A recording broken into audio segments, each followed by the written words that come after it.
மா, நம்மளோட 2-3 வீடு யூஸே இல்லாமல் சும்மா பூட்டி கிடக்க அங்கே இங்கன்னு. நான் இப்போ இதுக்குன்னு புதுசாக வாடகைக்கு ஒரு வீடு பார்க்கணும். அதுக்கு பேசாமல் அதில் ஏதோ ஒரு வீட்டில் நான் அப்படியே போய் இருந்துடலாமான்னு கேட்கலான்னு. என்னம்மா சொல்ற? சரிப்பா, எனக்கு எந்த ஆட்சேபனையும் இல்லை. உங்க அப்பா ஆசைப்படி அவளை சீக்கிரமா தலைமொழிக்கிட்டு கல்பனாவை கல்யாணம் பண்ணி அதுக்கப்புறம் அந்த வீட்டுல சந்தோஷமா வாழ போறேன்னு சொல்லு, நான் சம்மதிக்கிறேன். டேய், எப்படிடா உனக்கு இப்படி எல்லாம் கேட்கறதுக்கு மனசு வந்துச்சு? அப்படி இல்லம்மா, சும்மா பூட்டி இருக்கிற வீடு. நான் இன்னொரு வீடு வாடகை. அந்த வீடு உங்க அப்பா எவ்வளவு கனவோட கட்டின வீடு தெரியுமா? நான் பெத்தது ஒரே புள்ள. அவன் ஒரு நல்ல பொண்ணு கல்யாணம் பண்ணி அவளோட சந்தோஷமா வாழணுங்கிற பெரிய ஆசையோட கட்டின வீடுங்கடா அதெல்லாம்.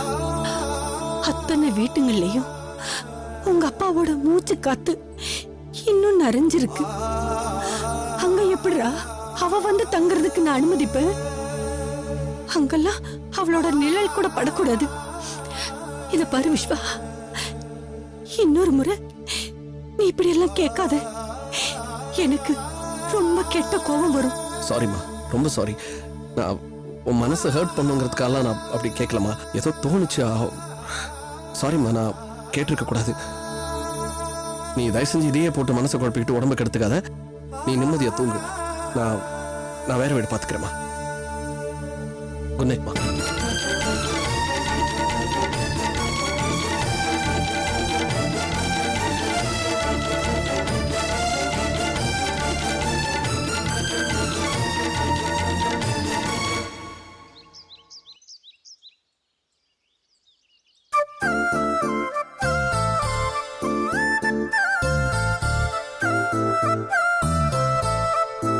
அம்மா, என்னம்மா? நான் கோவில் வரைக்கும் போயிட்டு வந்துடுறேம்மா. கோவிலுக்கா? எதுக்குமா நீ தனியா அந்த நேரத்துல எல்லாம் போய்கிட்டு வள்ளியை அழைச்சிட்டு போ. வள்ளி, நீ இவளோட கோயிலுக்கு போயிட்டு சரிங்க. வா. மாலத்தி வந்தா மத்த எல்லாம் பாத்துக்குவா. இல்லம்மா, நான் கோவிலுக்கு சாமி கும்பிடுறதுக்காக மட்டும் போகல. அங்க தர்மலிங்க சித்தப்பாவை வர சொல்லியிருக்கேன். அவரை பார்த்து நலன் விசாரிச்சுட்டு அவர் எனக்கு பண்ண உதவிக்கு நன்றி சொல்லிட்டு வரலான்னு இருக்கேன். ஆமாம்மா, அவர் இந்த அளவுக்கு மனசு மாறி உன் மேல அக்கறை வச்சு உனக்கு பண்ணின இந்த நல்லதுக்காக நீ மட்டும் இல்லம்மா, நம்ம குடும்பமே ஒன்னா சேர்ந்து அவருக்கு நன்றி சொல்லணும்மா. நீங்க சொல்றதும் சரிதான்ப்பா. நம்ம எல்லாரும் சேர்ந்து போய் அவருக்கு நன்றி சொன்னா அது அவருக்கு ஒரு பெரிய தர்ம சங்கடத்தை ஏற்படுத்திடும். தர்ம சங்கடமா? என்னம்மா சொல்ற? அந்த மனுஷன் அவர் பொண்டாட்டி பொண்ணோட சேர்ந்துகிட்டு உனக்கு எதிரா நடந்துக்கும் போது நாங்க அவரை எந்த அளவுக்கு கரிச்சு கொட்டிருப்போம். இப்போ அதே மனுஷன் மனசு மாறி உனக்காக அந்த குடும்பத்தையே எதிர்த்துக்கிட்டு உனக்கு இவ்வளவு பெரிய நல்லது பண்ணிக்கிட்டு இருக்காரு. அவரை நம்ம எல்லாரும் சேர்ந்து பார்த்து நன்றி சொல்றதுதானமா நியாயம்? இல்லம்மா, இப்ப அவர் கல்பனாவோட அப்பாவா இல்ல, என்னோட சித்தப்பாவா இருக்காரு. இப்ப நம்ம குடும்பத்துல ஒருத்தரா இருந்து என்னோட வாழ்க்கையை சரி பண்ணணும்னு மனசு முழுக்க கனவோடு இருக்காரு. அப்படி இருக்கும்போது நம்ம எல்லாரும் போய் அவருக்கு நன்றி சொன்னா அது அவர் அந்நியப்படுத்துற மாதிரி இருக்கும். அந்த நினைப்பே அவருக்கு பெரிய கஷ்டத்தை கொடுத்துரும். அதனால நான் மட்டும் போய் பார்த்துட்டு வந்துடுறேன். அதை விட்டுட்டு நம்ம எல்லாரும் சேர்ந்து போய் அவரை பார்க்கும்போது யார் கண்ணிலையாவது பட்டுட்டோன்னா சித்தி கிட்டையும் அத்தை கிட்டையும் கல்பனா கிட்டையும் சொல்லிடுவாங்க. அதுவே பெரிய பிரச்சனையாயிடும். ஆமாம்மா, உன் வாழ்க்கையை சரி பண்ற விஷயத்துல நம்ம யாராலையுமே செய்ய முடியாத ஒரு காரியத்தை கல்பனாவோட அப்பாவால மட்டும்தான் செய்ய முடியும். அப்படி இருக்கும்போது உனக்கு அவர் உதவி செய்த விஷயம் யாருக்கும் தெரியாம இருக்கிறதா நல்லது. சரிம்மா, பார்த்து போயிட்டு வா. அப்புறம் அவருக்கு நாங்க நன்றி சொன்னதா சொல்லிடுமா. கண்டிப்பா சொல்றேம்மா. நான் வரேம்மா. வரப்பா. ஆமா.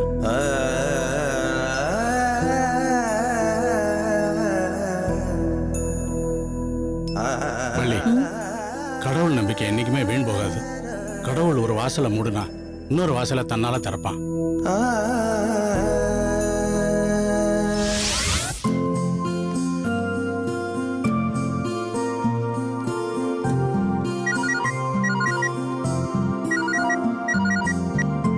சொல்லு முரளி. ஹாய் விஸ்வா, குட் மார்னிங்டா. மார்னிங் சொல்லு. அப்புறம் வீடு பார்க்க சொல்லியிருந்தேன் இல்லையா? போரூர் ஏரியால ஒரு வீடு பார்த்துருக்கேன்டா. வீடு ரிச்சா இல்லைனாலும் சுமாரா இருக்கு. பட் உங்க 2 பேருக்கும் அது கண்டிப்பா செட் ஆகும். அது மட்டும் இல்ல, நான் அக்கம் பக்கம் விசாரிச்சதுல ஹாஸ்பிட்டல் மார்க்கெட் எல்லாமே பக்கத்திலேயே இருக்கான். அது மட்டும் இல்லடா விஸ்வா, அதை விட முக்கியமான விஷயம், இந்த வீட்ல தண்ணி பிரச்சனை, கரண்ட் பிரச்சனை எதுவுமே இல்லையா. குறிப்பா ஹவுஸ் ஓனர் ரொம்ப நல்லவரா இருக்காரா. விஸ்வா, வாடகை தான் 20,000 ரூபாய் கேக்குறாங்க. பட் ரொம்ப ரீசனபிள் தான். நீ மட்டும் ஒரு தடவை வந்து வீட்டை பார்த்துட்டேன்னா நம்ம ஃபிக்ஸ் பண்ணிடலாம். நீ பார்த்துட்டல, டோக்கன் அட்வான்ஸ் கொடுத்து ஃபிக்ஸ் பண்ணிடு. இன்னும் 2 நாள்ல போனோம், அவங்க கிட்ட இன்ஃபார்ம் பண்ணிடு. அங்க வரும்போது நம்ம பேலன்ஸ் அட்வான்ஸை கொடுத்துடலாம்னு சொல்லு. அதுக்கு இல்லடா, நீ மட்டும் வந்து ஒரு தடவை வீட்டை பார்த்துட்டேன்னா நல்லா இருக்கும்னு தோணுது. அது மட்டும் இல்ல, நந்தினி சிஸ்டருக்கு வீடு பிடிக்குமான்னு உனக்கு தானே தெரியும்.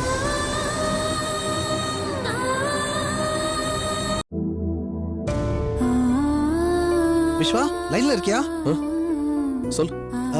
இல்ல, சைட்டுக்கு போறதுக்கு முன்னாடி வந்து ஒரு தடவை வீட்டை பார்த்துட்டேன்னா நல்லா இருக்குமேன்னு பார்த்தேன். அட்ரஸ் கொடு. Number 5 Kamarajar avenue 4th street Porur. அதாவது அங்க ஆஞ்சநேயர் கோயில் இருக்கு இல்லையா, அதுக்கு பேக் சைடுல தான். நான் வேணா வந்து போரூர் ஜங்ஷன்ல வெயிட் பண்ணட்டுமா? சரி, நீ எதுக்கும் அட்ரஸ் ஒரு தடவை SMS பண்ணு. ஓகே. சரியா? ஓகே. ஓகேடா.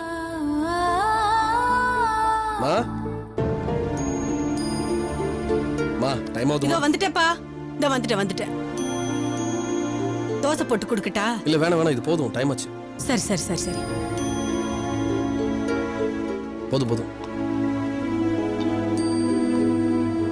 யாருடா போன்ல? முரளிதாம்மா. என்னவா? இது தனி வீடு பார்க்க சொல்லியிருந்தேன்.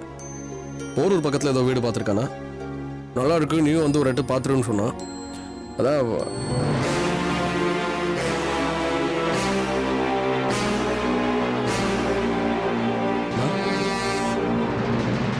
ஏம்மா? நீ வாழறதுக்குன்னு சொந்த வீடு 4-5 இடத்துல கப்பல் மாதிரி கட்டி வச்சிருக்கு. ஆனா விதிய பாத்தியா? உன்னை வாடகை வீட்டுல வாழ வச்சு வேடிக்கை பாக்குது. விதிய சொல்லி என்ன பிரயோஜனம்? எல்லாம் நீயே தேடிக்கிட்டது தானே. சரி விஸ்வா, நீ எங்க வேணாலும் போய் தாங்கு. ஆனா நான் சொன்ன விஷயத்தை மட்டும் நீ மறந்துடாத. சரி, நீ சாப்பிடு, நான் வரேன்.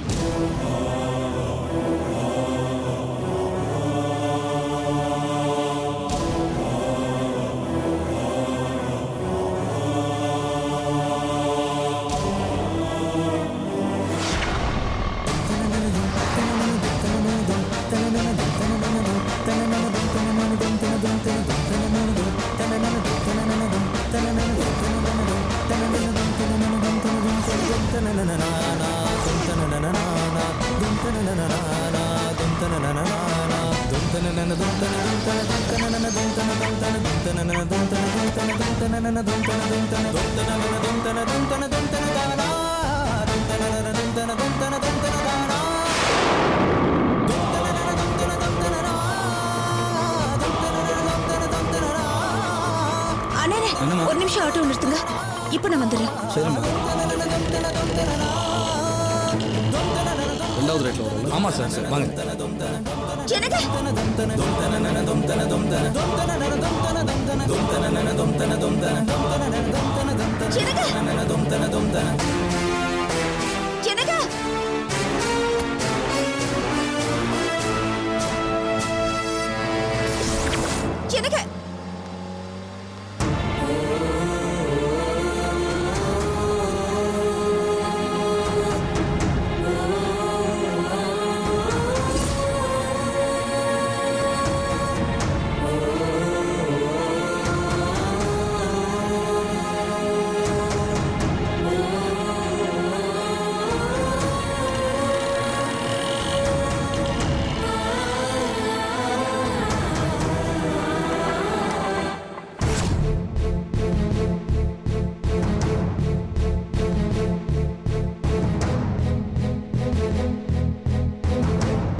எப்படிமா இருக்க? நான் நல்லா இருக்கேன் சித்தப்பா. நீங்க எப்படி இருக்கீங்க? நான் நல்லா இருக்கேம்மா. சாரி சித்தப்பா, உங்களை ரொம்ப நேரம் வெயிட் பண்ண வச்சுட்டேன். அட நீ வேறம்மா, நான் இப்பதான் வந்தேன், 10 நிமிஷம் தான் ஆகுது. ஆமா, ஏதோ விஷயம் சொல்லணும், இங்க வாங்கன்னு சொன்ன, என்ன விஷயமா? நன்றி சொல்றதுக்காக தான் சித்தப்பா உங்களை வர சொன்னேன். நன்றியா? எதுக்குமா? ஆமா சித்தப்பா, என் வாழ்க்கையில இனிமே கல்பனாவையும் அவ அம்மாவையும் குறுக்க வரவிட மாட்டேன்னு இதே கோவில வச்சு எனக்கு சத்தியம் பண்ணி கொடுத்தீங்க. சொன்ன மாதிரியே அவங்க 2 பேரையும் அத்தை வீட்ல இருந்து உங்க வீட்டுக்கு கூட்டிட்டு போயிட்டு இருக்கீங்க. அது மட்டும் இல்லாம கல்பனாவுக்கும் வேற ஒரு மாப்பிள்ளைய பார்த்து கல்யாணம் பண்ணி வைக்கணும்னு ஏற்பாடு பண்ணிட்டு இருக்கீங்க. இதுக்கெல்லாம் நான் மட்டும் இல்ல, எங்க குடும்பமே உங்களுக்கு நன்றி கடன் பட்டிருக்கு. ஆட, நான் என்னமா பெருசா பண்ணிட்டேன்னு இப்படி எல்லாம் பேசிட்டு இருக்க? நான் உனக்கு செஞ்ச பாவத்துக்கு இப்ப பிராயசித்தை தேடிட்டு இருக்கேம்மா. என் பொண்ணும் என் பொண்டாட்டியும் மேலும் மேலும் உனக்கு பாவம் பண்ணாம என்ன தடுத்து இருக்கிறாமா, அவ்வளவுதான். இது உங்களுக்கு சாதாரணமா தெரியல, அது எங்களுக்கு பெரிய வலி சித்தப்பா. நீங்க மனசு மாறி எனக்கு பண்ண உதவியால எங்க அம்மாவும் அப்பாவும் எல்லாரும் சேர்ந்து வந்து உங்களை நேர்ல பார்த்து நன்றி சொல்றதா தான் இருந்தாங்க. ஆனா எல்லாரும் நேர்ல வந்து உங்களை பார்த்தாங்கன்னா யாராவது பார்த்து பெரிய பிரச்சனை ஆயிடுமோன்னு பயந்துதான் அவங்கள வர வேணும்னு சொல்லிட்டேன். நான் மட்டும் வந்தேன். நல்லதாமா, நாம 2 பேரும் சந்திக்கிறத என் பொண்டாட்டியோ பொண்ணோ பாத்துட்டாங்கன்னு வச்சுக்க, அவ்வளவுதான். இதுல குடும்பமே வந்து சந்திச்சீங்கன்னா பெரிய சிக்கலாயிடும். இத பாருமா, இந்த மாதிரி நன்றி எல்லாம் சொல்லிக்கிட்டு தயவு செஞ்சு என்ன அந்நியப்படுத்திடாதம்மா. அன்னைக்கு சொன்னதுதான் இன்னைக்கும் சொல்றேன். நீ என் மூத்த பொண்ணுமா. என் முதல் பொண்ணோட வாழ்க்கைய 2வது பொண்ணால கெட்டு போகாம பாத்துக்க வேண்டியது ஒரு அப்பனா நான் செய்ய வேண்டிய கடமைமா. மறுபடியும் சொல்றமா, நீ சந்தோஷமா வாழுவ, அது போதுமா எனக்கு.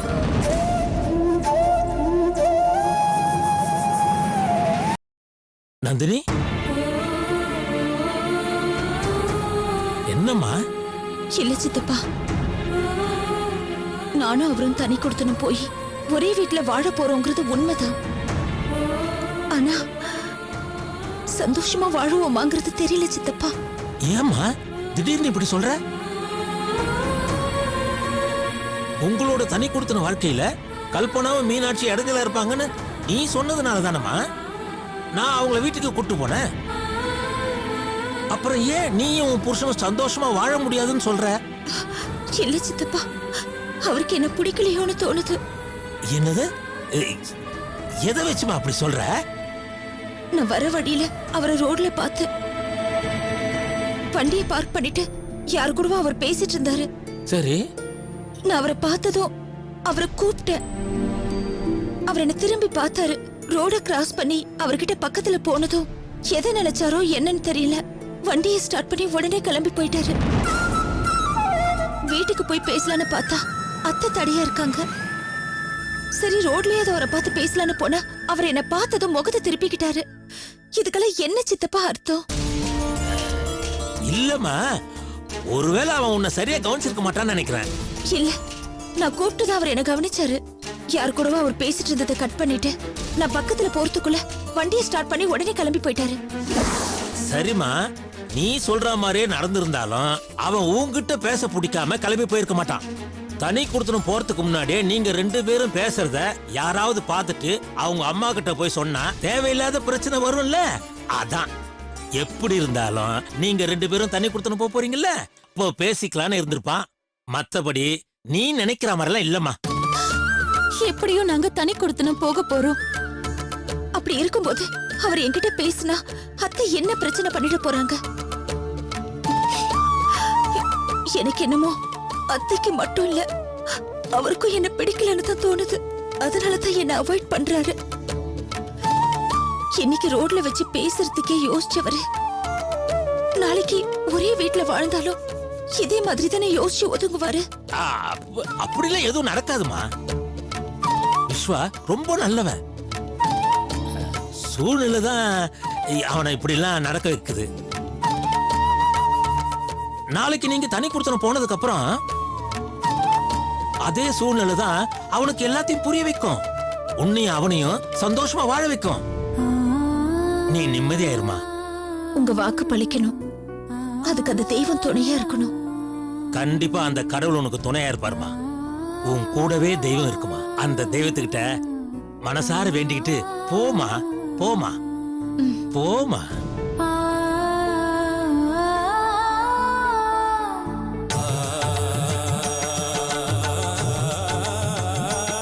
ஆண்டவா, உன்னை நம்பிதான்ப்பா வாக்கு கொடுத்துருக்கேன். என் பொண்ணும் விஸ்வாவும் சந்தோஷமா வாழணும்பா. அதுக்கு நீதான்ப்பா துணை இருக்கணும்.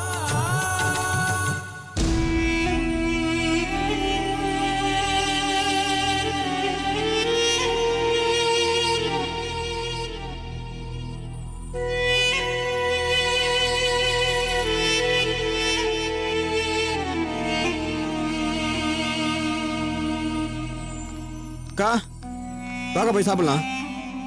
நீ போய் சாப்பிடுறா, எனக்கு வேண்டாம். அக்கா சாப்பிட வராம அப்படி என்னக்கா யோசிச்சுட்டு இருக்க?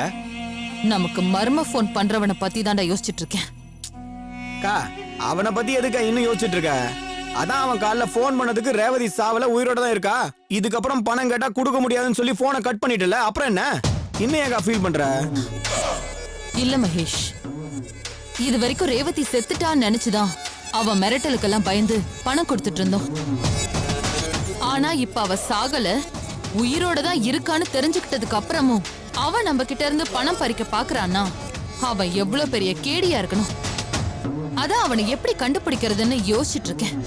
அக்கா நம்மளே பெரிய கிரிமினல், நமக்கே ஒருத்தன் தண்ணி காமிச்சிட்டு இருக்கான சும்மா விட்டுருவோமா? என்னைக்காவது ஒரு நாள் மாட்டுவான், அன்னைக்கு புடிச்சலாம் அவனை. இதெல்லாம் மைண்ட்ல போட்டு குழப்பிட்டு இருக்காத, வா போய் சாப்பிடலாம். அட என்னடா இது, இந்த கரண்ட்டுக்கு வேற வேலையே இல்லையா? என்னாச்சு? நேரங்காலம் தெரியாம கட் ஆயிட்டு. டேய் நம்ம வீட்ல தானே கரண்ட் போயிருக்கு, எதிர் வீட்ல எல்லாம் கரண்ட் இருக்குடா.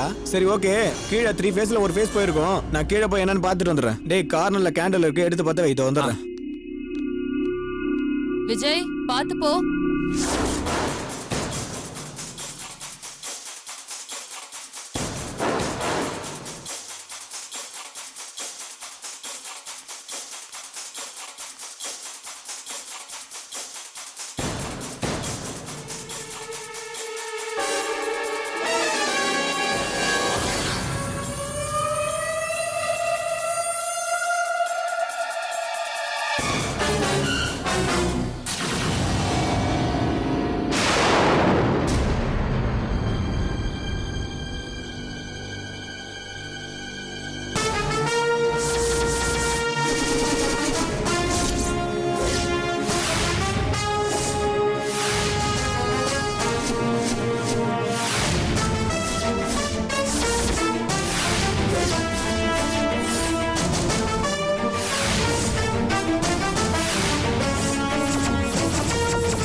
என்னடா?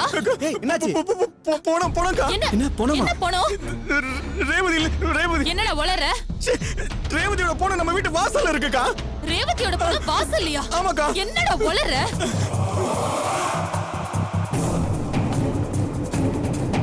அக்கா எனக்கு பயமா இருக்குக்கா. அக்கா அக்கா வேணாக்கா. எங்கடா? வெளியிலக்கா, வெளியில பாக்கா. அதோ ரைட்லக்கா, பாருக்கா.